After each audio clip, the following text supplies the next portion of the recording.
நான் எதிர்பார்க்காததெல்லாம் நடந்துட்டு இருக்கு அப்படின்னு தாங்க நான் சொல்லுவேன். லாஸ்ட் டைம் பார்த்தீங்கன்னா ஐம்பொன் திருமாங்கல்யம்ல ஒரு கஸ்டமருக்கு நான் கோத்து அனுப்புற மாதிரி ஒரு வீடியோ போட்டேன். அது 1 மில்லியன் வியூஸ்க்கு மேலே தாண்டிடுச்சுங்க. அந்த வீடியோ பார்த்துட்டு நிறைய பேர் எனக்கு மெசேஜும் காலும் பண்ணி பேசினாங்க. ஒரு சில கஸ்டமர், அக்கா நான் லாஸ்ட் இயர் வந்து உங்ககிட்ட தான் ஐம்பொன் திருமாங்கல்யம் வாங்கினாக்கா, இப்போ என்னுடைய தாலி அடமானத்தில் வச்சுட்டு இருந்ததை மீட்டுட்டேன்னு சொன்னாங்க.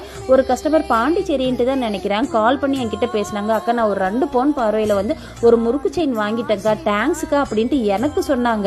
எனக்கு அவங்க பேசினது கேட்டோன்னு ஒரு மாதிரி ஆயிடுச்சுங்க, அழுக வர மாதிரி ஆயிடுச்சு. திரும்பவும் சொல்கிறேன், இது எதுவுமே என்னால் இல்லைங்க, இந்த முருகரோட அருளாலையும் இந்த வீடியோ பார்த்துட்டு இருக்காங்களே அவங்க எல்லாம் உங்களுக்காக ப்ரே பண்ணிக்கிறாங்க இல்லையா, அதனால மட்டுமே நடந்துச்சு அப்படின்னு சொல்லுவேன். இந்த வீடியோவில் 2 பேத்துக்கு திருமாங்கல்யம் கோத்துட்டு இருக்கேன். ஒன்று கன்னியாகுமரியில் இருக்கக்கூடியவங்களுக்கு, இன்னொன்று சென்னையில் இருக்கக்கூடிய கஸ்டமருக்கு தாங்க.